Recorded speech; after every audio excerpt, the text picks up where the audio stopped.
अस्सलाम वालेकुम नाजरीन। प्रोग्राम तवाना पाकिस्तान शायगन के साथ में मैं हूं आपका मेज़बान डॉक्टर आमिर महमूद। नाजरीन, आज अपने आबाई शहर लाहौर से आपसे मुखातिब हूं और जिस मौजू पर हम गुफ्तगू करने जा रहे हैं वो आंतों की ख़ास बीमारी होती है कि जिसमें ड्यू टू सर्टेन रीज़न्स कभी मरीज़ को जो है वो कब्ज़ होना शुरू हो जाती है और कभी लूज़ मोशन हो जाते हैं। तो उसको इंग्लिश में हम इरिटेबल बाउल सिंड्रोम कहते हैं। तो उसके ऊपर हम गुफ्तगू करेंगे। जिन एक्सपर्ट को हमने दावत दी है, डॉक्टर सुफियान आसिम, जो कि असिस्टेंट प्रोफेसर हैं गैस्ट्रोंट्रोलॉजी एंड हेपेटोलॉजी, यानी कि माहिर अमराज मैदा व जिगर, और आजकल services institute of medical sciences से वाबस्ता हैं। और प्राइवेट प्रैक्टिस डॉक्टर साहब जो हैं वो डॉक्टर कॉर्नर जेल रोड के ऊपर कर रहे हैं। डॉक्टर साहब, welcome to the show. Thank you sir. अच्छा, सबसे पहले तो पब्लिक को कुछ बीमारियों को तो बड़ा उर्फ़ आम में पता होता है ना, वो जी मैदे का अल्सर हो गया, जी टाइफाइड हो गया, पेचिश लग गई, ये हो गया। इरिटेबल बाउल सिंड्रोम जो है वो आमतौर पर लोगों के लिए एक नई चीज़ होगी कि ये किस किस्म की इतना लंबा नाम। तो मैं आपसे रिक्वेस्ट करूंगा कि सबसे पहले तो ये बताएं कि आईबीएस किस चीज़ का मुखफ़िफ़ है और ये किस किस्म की बीमारी है हमारी आंतों की। ठीक है। आईबीएस जो है, जैसा कि आपने बताया कि ये इरिटेबल बाउल सिंड्रोम है, कि इसमें होता क्या है कि जो हमारी आंत है वो इरिटेबल हो जाती है ड्यू टू सर्टेन रीजंस। ठीक है।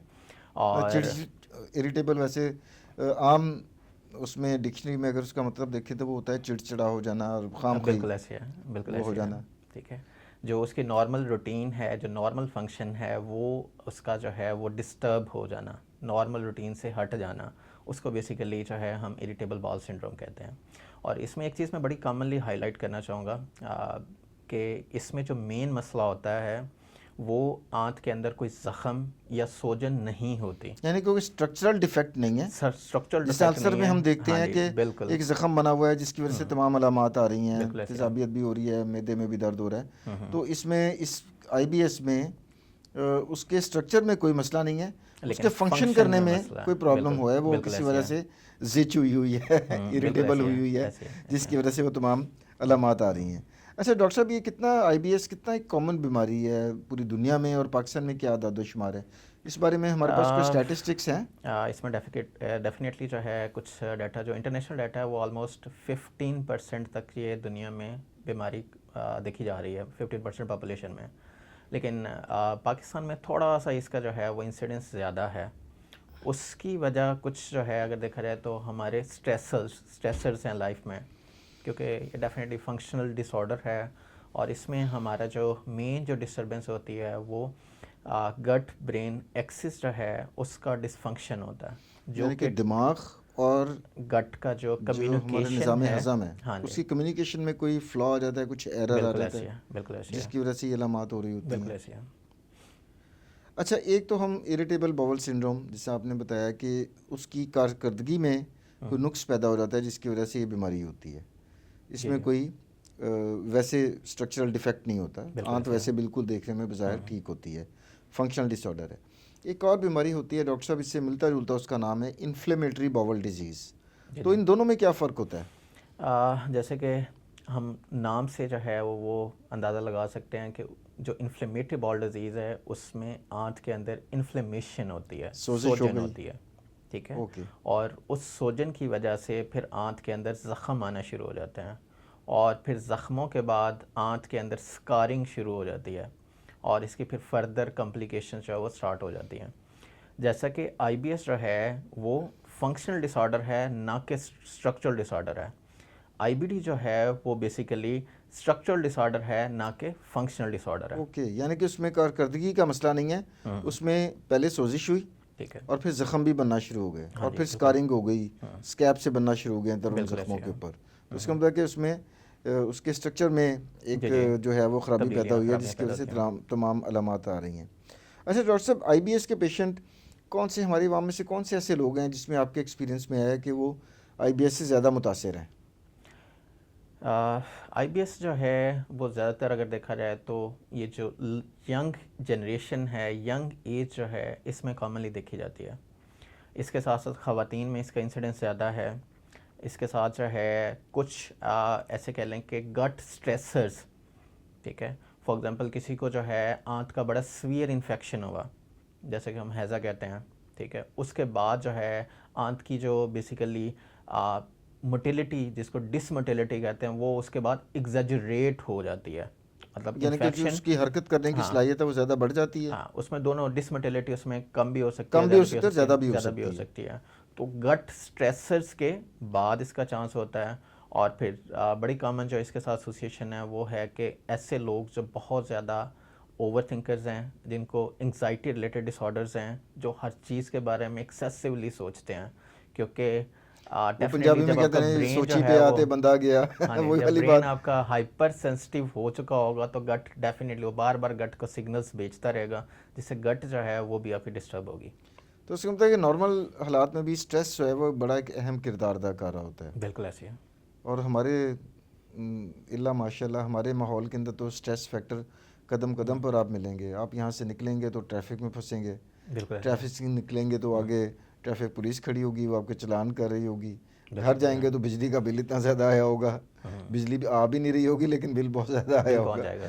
फिर माशी सूरत हाल भी हमारे मुल्क की, महंगाई, पेट्रोल की कीमत, मतलब स्ट्रेसर्स तो बहुत ही ज़्यादा हैं डॉक्टर साहब। बिल्कुल तो ऐसी है। ये तो फिर आप सर्ज आपने एक देखा होगा कि आजकल मरीज़ों में ख़ास तौर पे जैसे आपने बताया कि यंग एज ग्रुप की बीमारी है, जैसा शुगर हो गया, ऑस्टियोआर्थराइटिस हो गया, ये ज़रा निस्बतन उधेड़ उम्री की बीमारी हाँ हैं, जी। तो ये यंग एज ग्रुप को ज़्यादा, क्योंकि वो बेचारे शायद स्ट्रगलिंग मोड में होते हैं, अपने कैरियर के लिए काविशें कर रहे होते हैं, कोशिश कर रहे होते हैं, किसी की नई नई जॉब होती है, तो ये तमाम मुहर्रिकात जो माहौल के हैं वो उसके ऊपर असरअंदाज होते हैं, डेफिनेटली अफेक्ट इसी करते वजह हैं। से वो ज़्यादा मुतासर हो रहे हैं।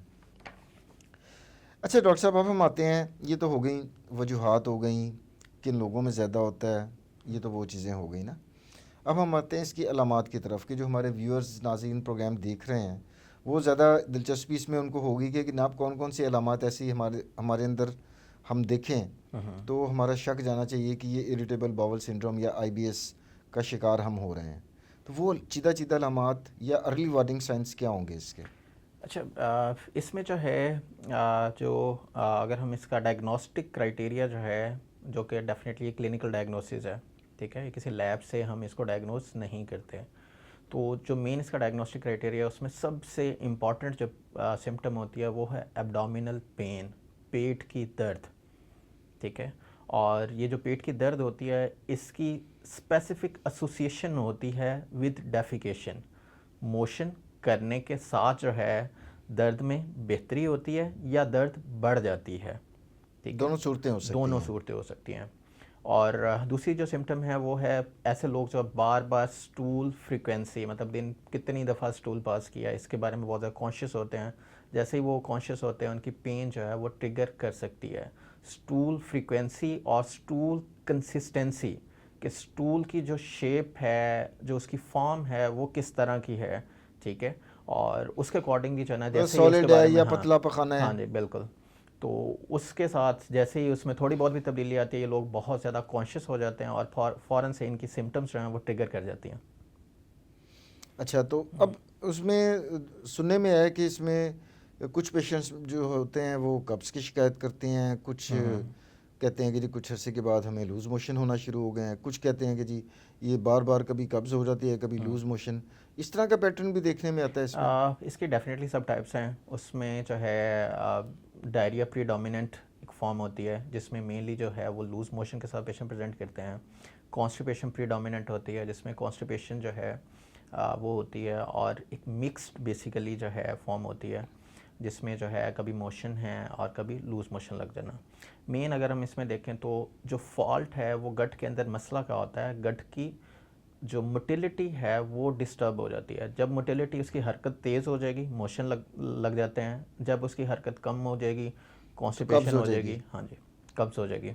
इसका मतलब है कि जो उसकी, जब हम खाना खाते हैं तो हमारा पूरा जो निज़ाम है मैदे से शुरू होकर आंतों तक वो हरकत से आगे फूड को आगे पास कर रहा होता बिल्कुल है, ऐसे है। और जो गैर हज़मशुदा खुराक है वो फिर खाने की सूरत में खारिज हो जाती ये है। बड़ा कॉमन है, पेशेंट कंप्लेन करते हैं जैसे खाना खाया साथ ही मोशन, हमें अर्ज टू डेफिकेशन जो है वो फील होना शुरू इसका हो जाता मतलब है। है कि वो खाना ठहरा ही नहीं, हाँ जी। और ज़ाहिर बात है कि अगर खाना ठहर नहीं रहा तो फिर तवानाई भी नहीं पेशेंट को मिलती होगी, वीकनेस भी फिर होती होगी इसमें। तो अच्छा, अगर इसमें डायरिया प्रीडोमिनेंट है तो उसमें फिर वीकनेस भी पेशेंट कंप्लेंट करता होगा। थोड़े से कंसर्न्स हैं इसमें। अगर इसमें बात की जाए कि आप जिनका बहुत ज़्यादा रैपिड जो है क्लॉनिक ट्रांजिट होता है, कि जैसे ही जो हमारी मेन डाइजेशन जो है वो स्मॉल इंटेस्टाइन में होती है, ठीक है, और स्मॉल इंटेस्टाइन में ही जो है जो भी ग़िज़ा या जो भी न्यूट्रिएंट्स जो होते हैं वो अब्जॉर्ब होने होते हैं।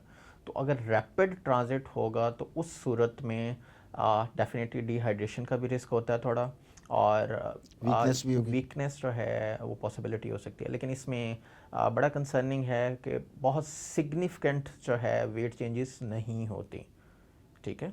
अगर सिग्निफिकेंट वेट चेंजेस आनी शुरू हो जाएं, न्यूट्रिएंट डेफिशिएंसी जैसे कि अनीमिया है और जो है कॉम्प्लिकेशंस जो न्यूट्रिएंट्स के रिलेटेड होती हैं, ठीक है, अगर वो आनी शुरू हो जाए तो फिर हमारा ज़्यादा कंसर्न हो जाता है कि शायद जो है इन्फ्लेमेटरी बॉल डिजीज़ ना हो, आईबीडी जिसको हम कहते हैं। अच्छा, अब दूसरा सूरत हाल, दूसरी मंजरनामे की उस तरफ जाते हैं कि कुछ मरीज़ों में जो आंत की जो हरकत है वो कम हो गई है, नॉर्मल से कम हो गई है, तो उस सूरत में जो भी खाया पिया वो हज़म नहीं होगा और मरीज़ कब्ज़ की शिकायत करेगा।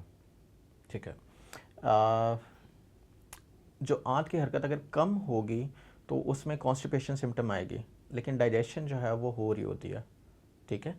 डाइजेशन जो है वो इसमें अगर मैं बात करना चाहूँ कि जैसे कि आपने बताया वेट कम लेकिन या ये कि वेट मोशन चेंजेस हो जो है सकता है कि 2 दिन लेस तक मोशन ना आए पेशेंट को, खाना तो जो खा रहा है हज़म हो रहा है, हजम हो रहा है, लेकिन वो उसको जो मोशन है वो हो सकता है 2 दिन बाद आए, ऐसे ही हो इस सकता है, तरीके से है। तो डेफिनेटली। इसमें ड्यूरेशन ऑफ सिम्टम कितना इंपॉर्टेंट है, क्योंकि ये तो दोनों ऐसी इलामात हैं जो कि ओकेजनली लोगों में हो भी होती है, जाती हैं। बहुत आपने कॉमन कहीं है। से कुछ उल्टा सीधा खा लिया या बहुत ज़्यादा ओवर ईटिंग कर ली तो अगले दिन हो सकता है लूज मोशन लगे हों, तो क्या हम उसको भी आईबीएस तो ऑफ कोर्स नहीं कहेंगे। बिल्कुल नहीं, तो बिल्कुल इसका नहीं। कोई हमने कट ऑफ वैल्यू रखी हुई है कि ये अलामात इतने अरसे तक बरकरार रहें तो तब हम कहते हैं कि जनाब ये इरिटेबल बाउल सिंड्रोम है। ठीक है, जो सिम्टम्स हैं उसकी ड्यूरेशन की बात की जाए तो सिम्टम्स जो हैं वो 3 मंथ के लिए कंटिन्यूसली सिम्टम्स होनी चाहिए, एटलीस्ट जो है once a day per week at least symptoms हों, और लास्ट 3 मंथ में कंटिन्यूस सिम्टम्स हों, और सिम्टम्स जो हैं वो स्टार्ट होने की ड्यूरेशन जो है वो 6 महीने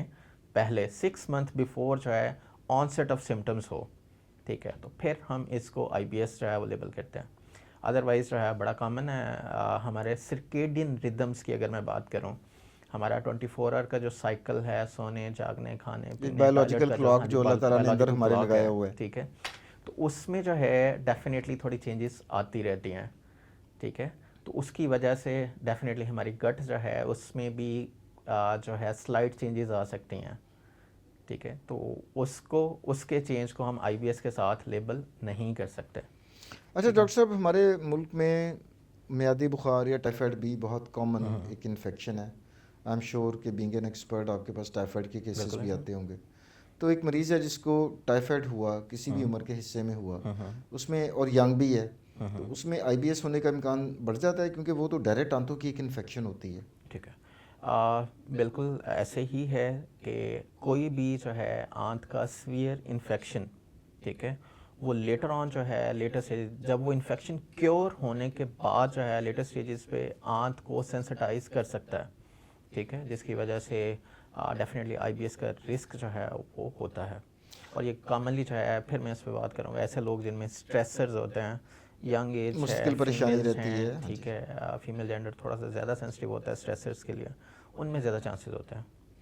अच्छा, कोई ऐसी शाये खुर्दोनोश जिनके खाने या पीने से पेशेंट की अलामात बिगड़ जाती हैं या बेहतर हो जाती हैं, दोनों सूरतें हो सकती हैं ना, बिल्कुल ऐसे है, तो वो बिल्कुल कौन ऐसे कौन है। सी आईबीएस के अंदर होती हैं? अच्छा, आईबीएस में अगर हम खुराक के बारे में बात करें तो आजकल जो हमारा जंक फूड है, ठीक है, वो डेफिनेटली ट्रिगर करता है, उसमें बेशुमार स्पाइसेस होती हैं, ठीक है, ख़ासकर गार्लिक है, अनियन जो है ये बहुत फ्रीक्वेंटली जो है ये मसाला जार जो है उसमें यूज़ होता है।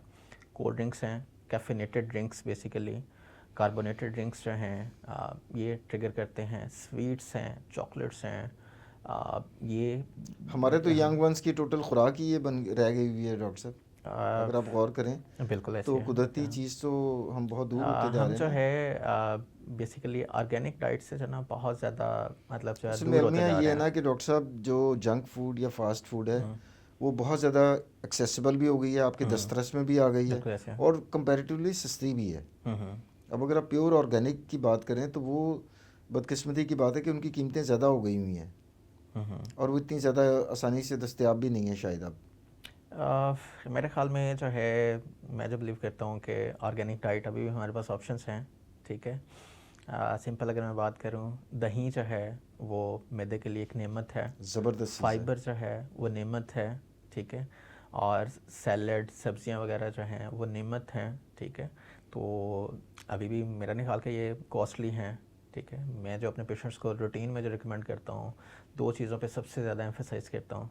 अपनी सोने जागने की रूटीन बेहतर करें, ठीक है, और अपने खाने पीने की रूटीन जो है उसको बैलेंस रखें, और उसमें डेफिनेटली एडिक्वेट क्वांटिटी जो है वो फाइबर और जो बेसिकली प्रोबायोटिक्स, जिसमें डेफिनेटली योगर्ट दही आ है, जाती है। ठीक है, आप देखें इसबगोल का छिलका है, ये अलसी के सीड्स जो बेसिकली ये हैं, और दलिया वगैरह जो है ये बड़ा फ्रिक्वेंट गट के यानी कि लिए कुदरत बहुत ने बड़ा हेल्दी कुछ है। रखा है और सस्ता रखा हुआ है। बहुत ये अब कॉस्ट अलसी के इफेक्टिव बीज है। हो गए, दही हो गए, वो इतना निस्बतन इतनी महंगी चीज़ें नहीं हैं कि आप बिल्कुल ना नहीं। खा सकें। हम्म।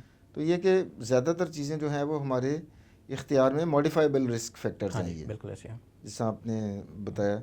और स्ट्रेस का जहाँ तक ताल्लुक है, वो फिर ज़ाहिर बात है कि इंसान को मेडिटेशन भी करनी चाहिए, अल्लाह ताला डेफिनेटली से भी स्ट्रेस दुआ करनी मैनेजमेंट चाहिए। जो तो है वो नमाज बजाते खुद बहुत बड़ा एक स्ट्रेस बस्टर है कि बिल्कुल जब ऐसे आप है। वज़ू करते हैं तो पूरा जिस्म रीजुविनेट होता है। आप हम्म। रुकू में जाते हैं, आप सजदा करते हैं। मैंने एक साइंटिफिक स्टडी भी इसमें पढ़ी कि जब इंसान रुकू की पोजीशन में होता है और सजदे की पोजीशन में जाता है, तो ब्लड की सर्कुलेशन बड़े तरीके से ग्रेविटी की वजह से आपके इन एरियाज़ की तरफ जो है वो बढ़ना शुरू हो जाती है।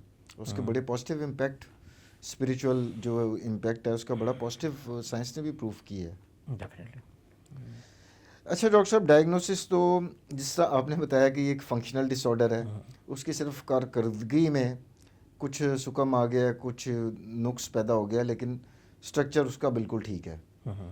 तो फिर इसकी डायग्नोसिस तो इसका मतलब है कि हम सिर्फ उसकी अलामात, उसकी हिस्ट्री से ही, क्योंकि टेस्ट तो सारे क्लियर आएंगे उसके मरीज़ के, या टेस्टों में भी कोई ख़राबी हो सकती है? बिल्कुल ठीक है। इसमें जो है ना, एज अ डॉक्टर जो है हम ना दो तरह से सोच रहे होते हैं कि कोई भी डिज़ीज़ है उसका हमने डिफरेंशियल डायग्नोसिस बनाया होता है कि इसमें ये भी पॉसिबिलिटी हो यानी कि सकती ये है, इम्कानात हैं। ये भी पॉसिबिलिटी हो सकती है, ठीक है। तो उसमें जो है हम डेफिनेटली पेशेंट की एज, पेशेंट की हिस्ट्री, अपनी फ़िज़िकल एग्जामिनेशन जो होता है उसके पॉइंट्स पे, और फिर जो है हमने जो हमारे एग्जामिनेशन है उसको कंफर्म करना होता है थ्रू लैब, मतलब जो भी हमारी फाइंडिंग है उसको कंफर्म करना होता है।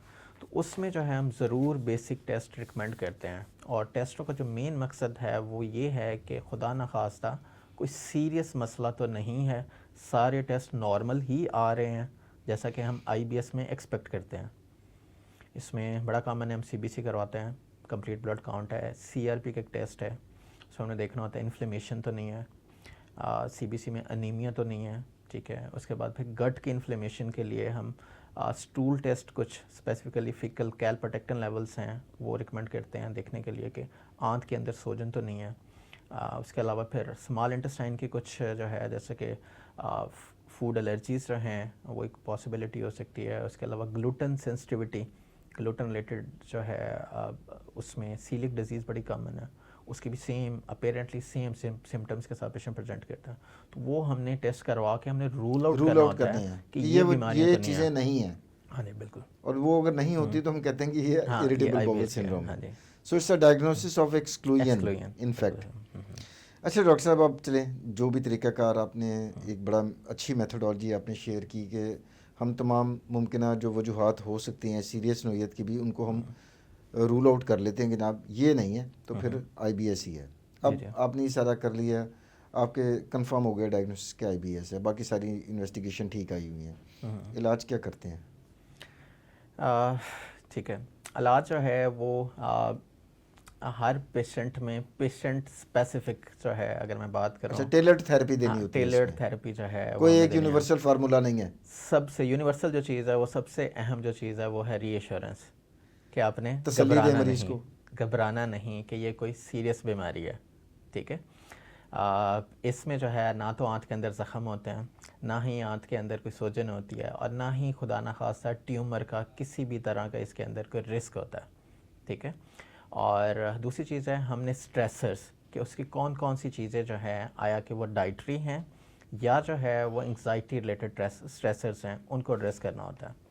उसके बाद फिर थर्ड आ जाता है सिम्टोमेटिक, मतलब उसकी प्रीडोमिनेंट सिम्टम क्या है, पेन मरीज़ को है। तो उसी से गर्ज होगा ना हाँ। कि जो अलामात उसके अंदर आ रही हैं वो उसी को रफ़ा करने की कोशिश हाँ जी। करता है और वो आपके पास आता है। हम्म, तो उसके अंदर उन सिम्टम्स को कंट्रोल करने के लिए भी हमारे पास हाँ जी, मौसर बिल्कुल अद्वियात मौजूद बिल्कुल हैं। बिल्कुल बिल्कुल मतलब ऐसे पाकिस्तान में हैं। कमी नहीं है और पाकिस्तान के अंदर मैन्युफैक्चर हो रही हैं। हाँ जी, बिल्कुल ऐसे है। ये तो बहुत खुशाइंद बात है कि हमारी अप्रोच के अंदर है। हम्म, अच्छा डॉक्टर साहब, अगर इसको हम ट्रीट ही ना करवाएं, हम्म, इग्नोर ही करते जाएं हम्म, कि शायद मतलब लूज़ मोशन हुए तो खुद से मेडिकल स्टोर से चल के अद्वियात लोग करते हैं, ऐसे सेल्फ कहते हैं। मेडिकेशन भी मेडिकल स्टोर वाले से भी मशवरा करते हैं जी लूज़ मोशन की कोई दवाई दे दें, हम्म, तो वो अपने हिसाब से कोई दवाई दे देगा। वो जी मुझे कब्ज़ चल रही है जी कोई दवाई दे दें, वो अपने हिसाब से दे देगा। करते करते पेशेंट एक्सपर्ट ओपिनियन के लिए आए ही नहीं आपके पास। इसकी लॉन्ग टर्म कोई कॉम्प्लिकेशन हो सकती है अगर काफ़ी साल तक ये सिलसिला इसी तरह ही चलता रहे? अच्छा, आईबीएस जो है कोई जो है, अगर मैं बात करूँ, ख़तरनाक बीमारी नहीं है, ठीक है। इससे क्वालिटी ऑफ लाइफ जो है वो इम्पेक्ट होता है, ठीक है, कि पेशेंट को दर्द की वजह से डेफिनेटली उसकी डेली रूटीन्स जो हैं वो प्रॉपरली सर अंजाम नहीं दे रहा, कॉन्स्टिपेशन है या डायरिया की वजह से डिस्कम्फर्ट में है, वो बार बार जो है, वॉशरूम जाना पड़ रहा हाँ है। जी, बार बार वॉशरूम जाना पड़ रहा है, तो वो जो है वो एक डिस्कम्फर्ट जो है वो उसको डेफिनेटली साइकोलॉजिकली भी जो है वो इम्पेक्ट करती है, उसका क्वालिटी ऑफ लाइफ जो है वो इम्पेयर करती है। अदरवाइज़ अगर देखा जाए कि कोई पैथोलॉजिकल जो है कॉम्प्लिकेशंस वो इसकी नहीं है, नहीं कि ठीक है। बहुत कोई संजीदा नोयत की हाँ, कॉम्प्लिकेशंस नहीं है। लेकिन एक चीज़ जो है जैसा कि आपने मेडिसिन की बात की, सेल्फ मेडिकेशन, ठीक है, उसकी बेशुमार कॉम्प्लिकेशंस हैं। अगर इसमें बात की जाए तो सबसे कॉमनली जो मेडिसिन जो है अब्यूज़ होती है, मिसयूज़ होती है, वो मैदे के कैप्सूल्स हैं, ठीक है, क्योंकि अब तो मोस्टली लोग जो खुद से पेशेंट, वो प्रोटॉन पंप इनहिबिटर ना, हाँ, पीपीआई वो तो लोग प्रोटॉन खुद से अब पेनोपर्स, हाँ नाम जी, लेकर उससे मेडिकल स्टोर से खरीद लेते ठीक हैं है। मैं उसका थोड़ा सा और वो एक्सप्लेन करता समझते हूँ हैं शायद तेजाबियत है। हाँ, उसका थोड़ा सा एक्सप्लेन करता हूँ कि उसकी जी प्लीज़। कॉम्प्लिकेशंस क्या होती हैं, ठीक है, क्योंकि जो बेसिकली जैसे कि मेडिकल स्टोर एट्सेट्रा, उनका ये होता है कि जी मैदे का मसला है, या पेशेंट जो प्रेजेंटिंग कंप्लेन हमें या जो भी किसी को बताते हैं वो यही होता है कि जी मुझे मैदे में गैस है, ठीक है, और उसके लिए जो है वो स्ट्रेट फॉरवर्ड जो है जो भी मेडिसिन दें उसके साथ उन्होंने प्रोटॉन पंप इनहिबिटर ज़रूर देना होता है, ठीक है। अब उसमें अगर देखा जाए तो प्रोटॉन पंप इनहिबिटर जो है उसका फंक्शन क्या है कि उसने मैदे का जो एसिड है जो उसको कम कर नॉर्मल, देना हाँ, उसको कम कर देना। अब जब एसिड कम होगा तो हमारी डाइजेशन ऑटोमेटिकली कंप्रोमाइज़ हो जाएगी, ठीक है। एग्जैक्टली। तो उसमें कुछ अर्से बाद फिर जो है जो ये सिम्टम्स हैं वो ट्रिगर होना शुरू हो जाती हैं। मतलब जैसे कि पेट का भारीपन जो है, ठीक है, वो ट्रिगर होता है। जब एसिड स्टमक के अंदर कम होगा तो डेफिनेटली हमारी खुराक जो होती है वो हजम नहीं 100% होगी। जर्म से फ्री तो नहीं है, एग्जैक्टली। ठीक है। तो जो और वो एसिड है तेजाब जो है उन जरासीमों को भी मार रहा न्यूट्रलाइज भी है, करता है, हजम डेफिनेटली भी कर उनको, रहा है और हाँ, जरासीमों को भी मार रहा है। न्यूट्रलाइज कर रहा है उनको। तो वो जब न्यूट्रलाइज नहीं होंगे तो बार बार आंत के इन्फेक्शंस का रिस्क बढ़ जाएगा, ठीक है। और एक बड़ी कॉमन और बड़ी ही जो है कॉमन बीमारी है जो कि बहुत ज़्यादा इन मेडिसिन के साथ एसोसिएटेड है, लेकिन बहुत ज़्यादा लोगों को उसके बारे में अवेयरनेस नहीं है, वो है माइक्रोस्कोपिक कोलाइटिस, ठीक है, जो कि इन मेडिसिन का साइड इफ़ेक्ट है। पेन किलर्स हैं या ये बेसिकली जो है मैदे की मेडिसिन हैं, कुछ और बेसिकली साइकेट्री रिलेटेड मेडिसिन हैं, क्योंकि इन पेशेंट को एंग्जाइटी रिलेटेड डिसऑर्डर्स होते हैं तो उसके लिए भी मेडिसिन जो हैं वो बड़ी फ्रीक्वेंटली स्टार्ट कर दी जाती हैं।